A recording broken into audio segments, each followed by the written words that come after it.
My name is Preeti Kumar. I'm Senior Environmental Specialist in the Agriculture Global Practice based in New Delhi, India. I would like to share my experiences and some of the lessons that we've learned thus far on one project example in India. The project in question here is the Sustainable Livelihoods and Adaptation to Climate Change project. This project basically aims to make agriculture and livelihoods more smart, more climate resilient. And India really needs to make its livelihoods more resilient because the story is indeed very compelling to do this. Agriculture currently is the dominant livelihoods of the poor in India. You have 156 million households engaged in farming. Most of them are in rain-fed farming. So you're talking about an overall population of about 700 million people in India covered by agricultural households. This corresponds to about 72% of the rural workforce in India in agriculture. And amongst these, you've got a very large cohort of women because women are the primary cultivators, the primary labor force in the agriculture sector. So we're talking about 100 million women cultivators and labor force that is contributing and gets affected by the outputs, by what comes really out of the agriculture sector. In addition to all this, the sector is also going through a number of constraints. These constraints relate to huge dependencies of the agriculture sector on land, water and soil, all of which are being faced by various degradation conditions due to rainfall, due to overuse of inputs such as fertilizers over the past 2 decades, and so on and so forth. Climate hazards that are now increasingly happening in India are perpetuating a low economic equilibrium, and they're resulting in poverty stagnation.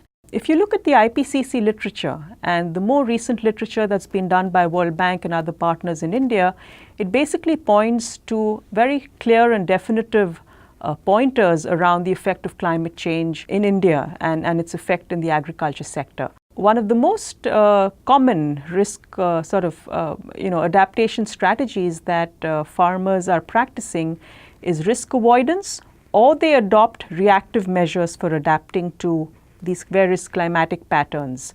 All of this, what does it do? It really results in a very low risk to return farming orientation, an ecosystem where there's really no returns, economic returns to farmers because they're really not ready to take any risks, or they borrow money and do transactions at very expensive levels with the informal sector. Farmers are also constrained by the fact that there is no ecosystem of climate information services. Only 1% of the country's farmers have access to weather-based agro-advisory services. We are seeing high levels of vulnerability, low economic returns from the farming sector, no climate information services reaching them, and agriculture becoming more and more unviable.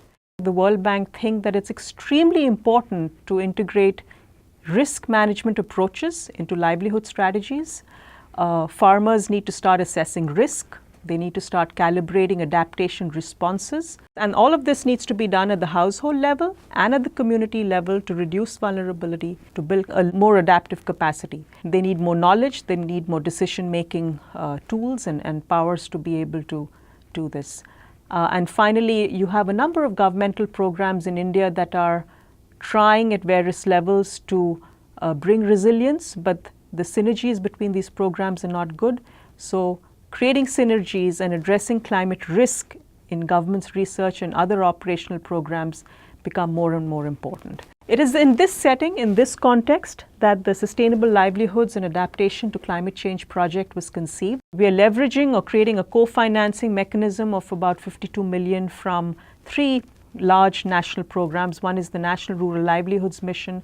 The second is the Mahila Kisan Sashaktikiran Pariyojana, which is the Women Farmers Empowerment Program in India. And the third is a large safety net or a labor employment program called the Mahatma Gandhi National Rural Employment Guarantee Scheme. Government of India is running a National Rural Livelihoods Mission, which has set the livelihoods agenda in India. So the SLAC project, which is the project I was just mentioning, is co-financed by the NRLM, which covers about 70 million poor households across 600 districts. For the first time that climate resiliency, climate smartness is being practiced in the livelihoods area. We will be working in the area on make the production system of the farmers smarter, and that would require the project to come in with interventions around improved seeds, more climate resilient seeds, resilient to various typologies such as droughts and floods, improved breeds of livestock that are more resilient to, say, drought conditions.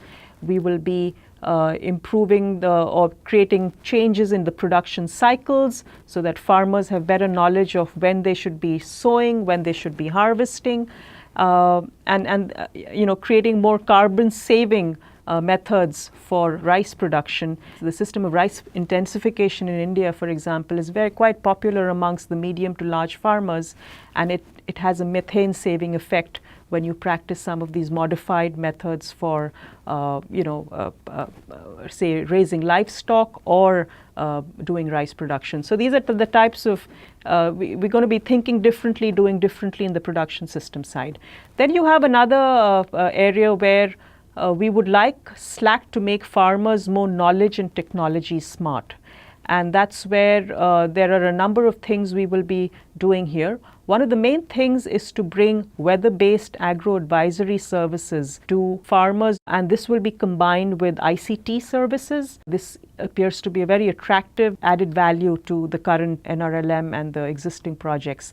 And we're hoping that by doing this, farmers will be able to make better decisions on the ground because they will be having more knowledge, better knowledge of rain, when it's going to come, when are the long dry spells going to happen, how much is the evapotranspiration, how much is the humidity, what are the temperatures on the farm. With all that weather information, they will be able to make better decisions around what they should be doing on the farm differently.